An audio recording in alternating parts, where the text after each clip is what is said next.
Well, again, good Sunday, dear friends. There we are in the Garden of Eden, where we all started, right? Duh. It's a nice story, though, isn't it? Yeah. And, of course, the writer wrote, so God created mankind in his own image. Male and female, he made them. And so here we are. And then he states it another way. Yes, he does. But that's the second part. See, there are two creation stories for those of you that have not opened up your Old Testament studies in quite some time. Chapter 1 and chapter 2. Two different writers with two different ideas about how everything started. But anyways, it's about expressing that divine. Now, what we have realized is throughout the ages, we've actually created God in our image, haven't we? Yeah. With all kinds of feelings, especially anger. How many of you were raised with a God of anger? I was. Catholicism. Oh, yeah. Okay. But we overcome that, don't we? Or do we? How many of you still carry that old belief system deep within the psyche of your being? How many of you are waiting for the wrath of God to come upon you? Not anymore, right? Of course not. Because God doesn't do that. Jesus taught us that. Yeah, God don't do that. We might do it, but God doesn't do it. Anyways, in John, we have these words. God is spirit, and those who worship him must worship him in spirit and truth. So God is not in human form. If God was in human form, and it was a central idea to Judaism, then why would Jesus tell the woman at the well that God is spirit? So what does that tell us? Well, if God is spirit, and we're made in the image and likeness of God, then what? We're spirit too. We're spiritual. We have an essence, a divine essence. I love it when I get to do celebration of life services, because I get to explain what we're really celebrating. Yes, we have the memories of the individual who is passed on, but what we're really celebrating is that spiritual release, the essence of that individual that has gone back from which it came, and that we're all in that realm, that we all come from that realm. And it's interesting to note how many people come up to me afterwards, they've never heard the term spiritual DNA. And I go, yeah, well, that's what we teach here. We teach about our spiritual DNA. And that is what we carry with us. Right? And Luke, it's saying, well, if God is spirit, and everything is spiritual, if we are also of a spiritual nature, then what about the kingdom? And again, Jesus is saying, don't look over here, don't look over there, don't go there, because it's not there. It's within you. So, again, if God was physical, and the kingdom is physical, how could it be in us? Right? Makes sense, doesn't it? At least it does to me. It's got to be spiritual. It has to be energy. It has to be the divine creative life force that is constantly moving in us, around us, and through us. It is the essence that is within. So we're going to look at that. Students of truth the world over have come to realize that the spiritual essence of God is that spiritual DNA. It is that creative life force that is in all of creation. Every seed has within it the potential of being like itself. It is there. Jesus drives home this point when he tries to educate the people that if God is spirit, then the kingdom must be also spiritual. Otherwise, it's not going to be within you. It just can't be in you. A physical thing two physical things cannot take up the same space. Anybody ever been in a car accident? Two cars colliding together cannot share the same space. They might try. And they might get bumper to bumper caught up. But that's about it. So the only way the kingdom is going to be able to occupy the space in which you live and move and have your being is if what? It is spiritual.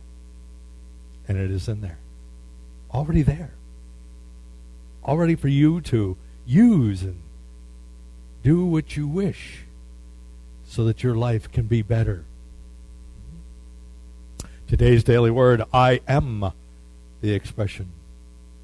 I am a divine expression, is the teaching that echoes. Charles Fillmore in Revealing Word had this to say about the kingdom.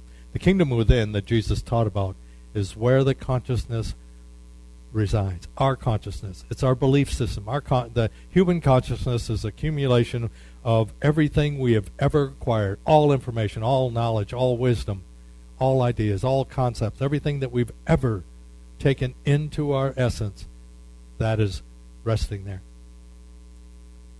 Anybody got stuff in there you want to get rid of? You got stuff in there you want to keep? Well, you can. All right. Just know that you can go in there anytime you want and do house cleaning. All right. Or you can repack and redefine and change things around, move stuff around just like you do in your house. We had a friend, whenever she knew she was having a shift in consciousness, she rearranged all her furniture in her house. She had this urge, and she knew that something was coming up. And sure enough, after she rearranged everything, she got her spiritual aha. That's how it worked for her. So you never knew how her house was going to look whenever you went to go visit her. It is that realm where we find our understanding. Right now, each of us carries within our consciousness an understanding of who God is. Is it a physical God? If it's a physical God, my question is, why?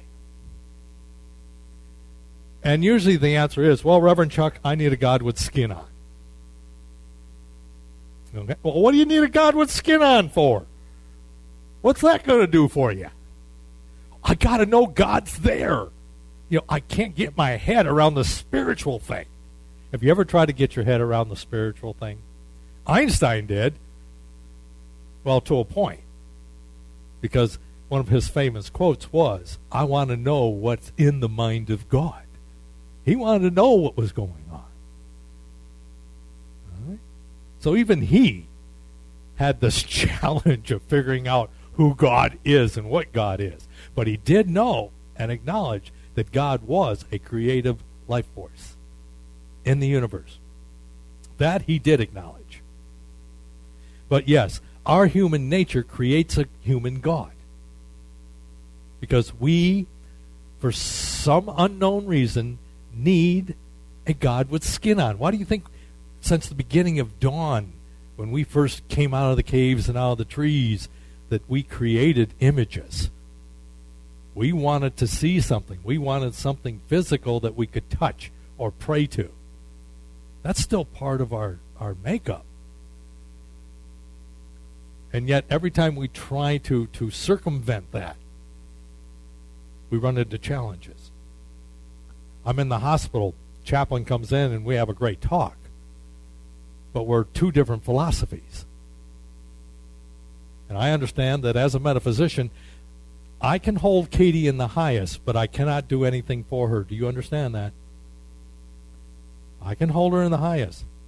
It's like physicians do not operate on their families. Metaphysicians have a little hard time because we're frustrated. We're frustrated that our loved one is in this situation and the human condition comes out. So I know what my lesson is, and has been for quite some time. Being able to let this stuff go.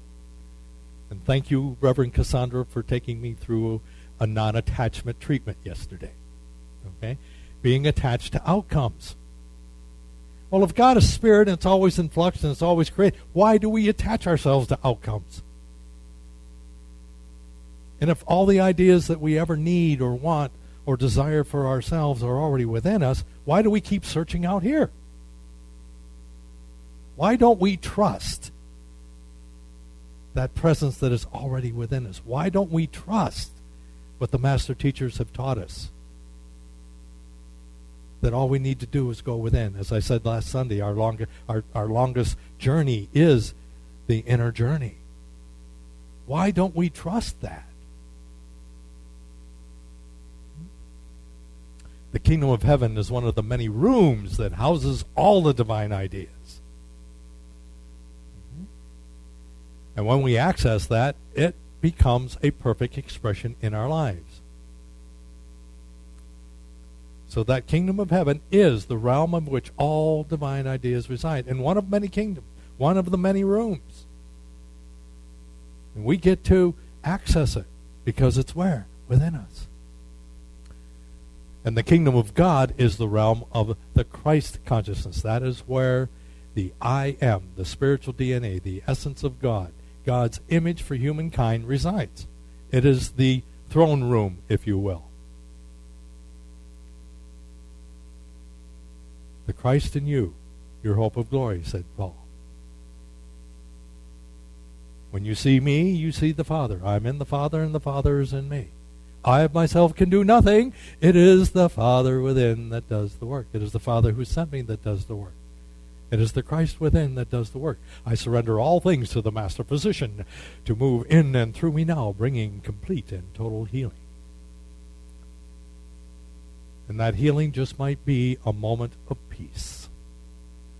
Just long enough for us to quiet ourselves so that we can make that connection. It has been said that the divine expression leads with gentle strength. Gentle strength. Firm yet soft and unyielding. I like that. The divine expression in and through you leads you to where you need to go, gives you the strength that you need to overcome and face any and all challenges. And it's unyielding because it touches that part of you that is the will in you, the divine will in you. So how does that divine look like in our lives? How are you expressing it? Mm-hmm. How are you allowing the I am of you, that Christ in you, to find expression in your life and in your affairs? Well, one of the ways is follow one of these 10 lessons. Maybe one, maybe all of them. All right. Number 1, accept the belief that the highest power in the universe is God, the good, omnipotent. And we affirm that each and every Sunday, but do we live it? We affirm it, but do we live it? When we're faced with a challenge or circumstance, do we actually go back and go, God's in charge? Or do we go through the human condition, constantly battling, trying to figure it out ourselves without taking a moment just to settle in and go, okay, God's in charge. See, it's nice to say, it's nice to know, but do we believe it? See, that's it. It's the belief. It is the belief. And how do we know if we believe it or not? Just look around us. What are the experiences we're having? What's going on? Why aren't we able to get a handle on things? Maybe because some of our old upbringing is still there. And we really haven't redefined the nature of God as true spirit everywhere present in our life and in our affairs. We are helpless to save ourselves from the human condition, which is the ego's playground. How many of us have had an ego attack lately? Okay, we think somebody's out to get us. The government is watching every step. Well, they are. But that's another problem and another thing going on. Yeah. If anybody's got a computer and you're on the internet, you've already been looked at. Okay? It's in the file somewhere. All right? So what are you going to do? Worry about it? Heck no. I don't worry about anything. I can't. I got a life to live. So why should I get caught up in the human condition? Because society tells us we need to. We need to look at stuff that's going on out here, all right? You're a product of your environment. Well, duh. Yeah, it influences me, but I don't want to be the end result. Why should I be the manifestation of my environment? Why can't I change that? I can think. I can reason. I have the ability to change. And I have a higher power to help me do it. We are not stuck. Just because we look like a tree doesn't mean we have to stay a tree. But a tree does, doesn't it? Until it evolves into something else, and that takes a long time. We can evolve into something right now different than what we believe we are. If what is not working for you right now needs to change, change it. You can do it because you're connected to a higher power. You have what? The kingdom within you. You have the ability to express the divine, to rise above and transcend any of your challenges or predicaments. You have that power. No one has ever taken that power away from you. It might look that way, but you have the power to overcome. And you do that by going to God first. Go to God first. Then to man as directed. 3, create a time each day where you can go to God in prayer and meditation. Why do we do that? Not to beseech God, because God already has what we need. And guess where that source is? If God is spirit, and the kingdom of God is spiritual, and it's within us, where is the source? In us. How do we access it? Prayer, meditation, quiet time, contemplation. Take a walk. Take a walk. Go to a pool and float. Just float. That's how I learned how to swim.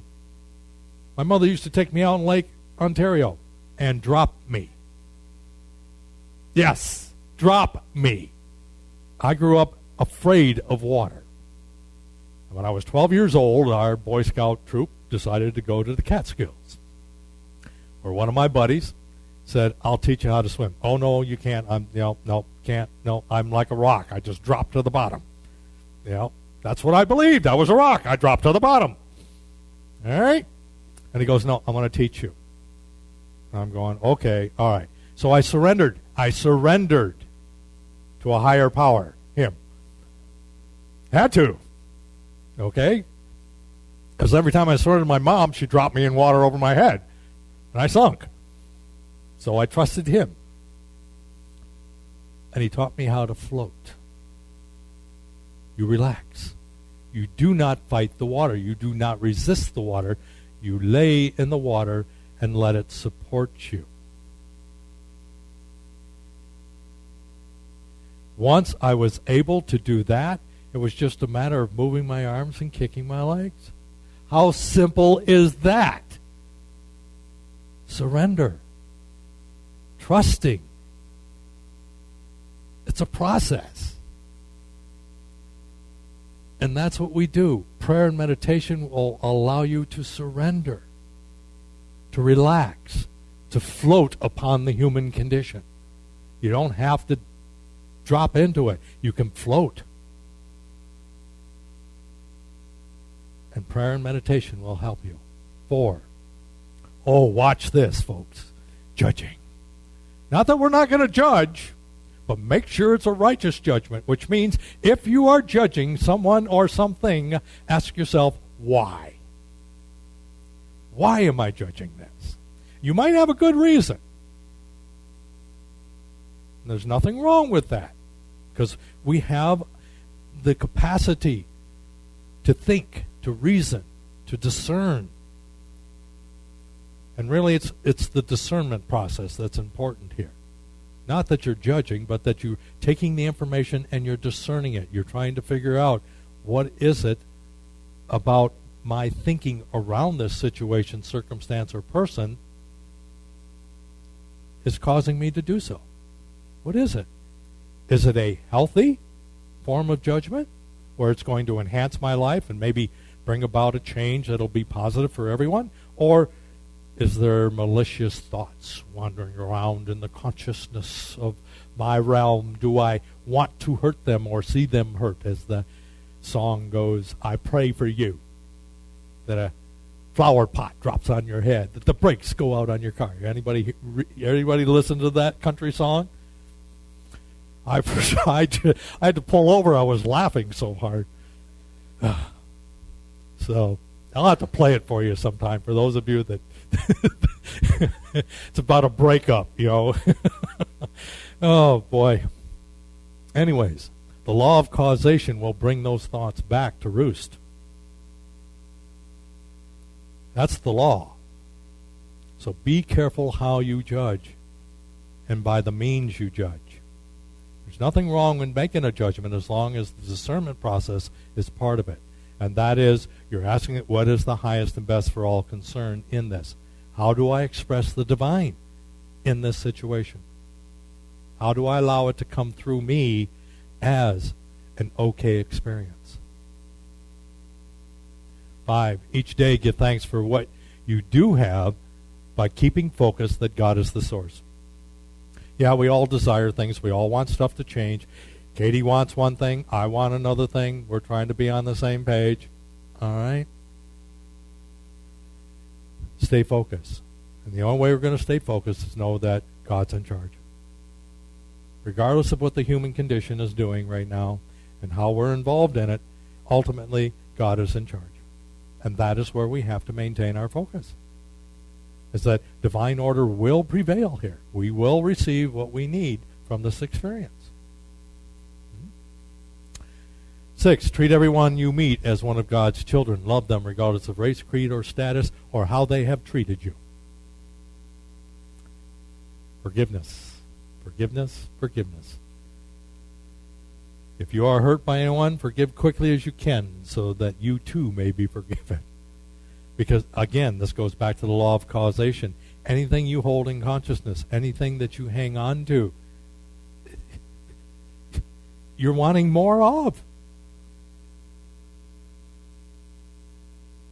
So it's the old adage, if you want more love, give more love. If you want more friendships, be a better friend. Whatever you hold on to, whatever thought you hold on to, is going to play out in your life. So if there is someone that you're really having a hard time forgiving, you got to give it over. You're going to have to do something about that experience so that you can move on, because you haven't forgiven yourself enough to move on. You need to heal. And that's the only way you're going to be able to do it.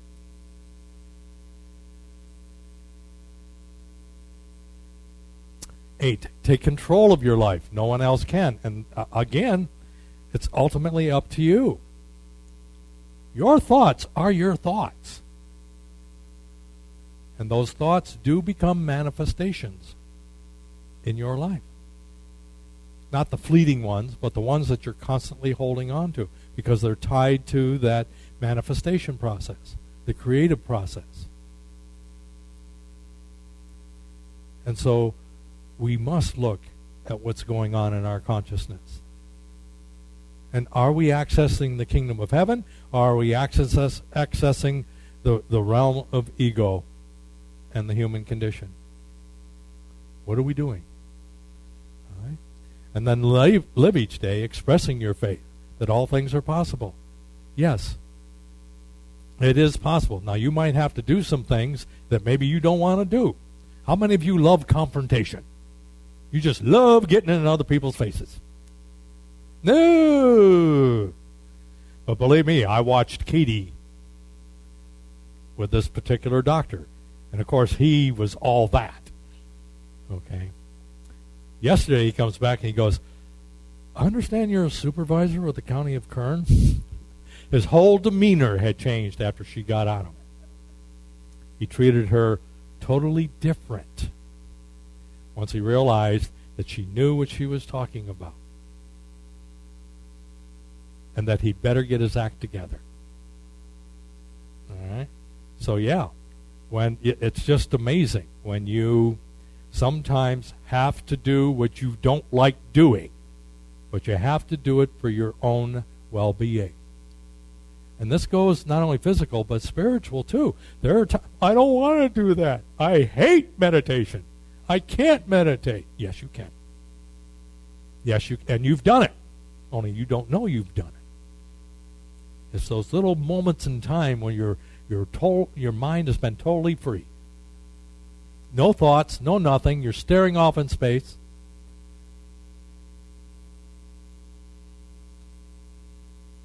Those are meditative times. It's just the only difference is you're not focused. Think about the last time when you had a spiritual aha moment. What were you doing? What did you just finish doing? 9, affirm daily that I am in you as your constant companion. That there is no place you can believe where God is not. The I am is your constant companion. That presence, empowered activity of God in you.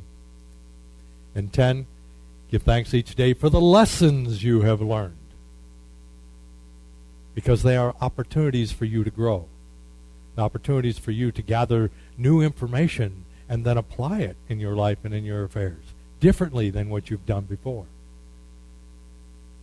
This is how you can express that Christ.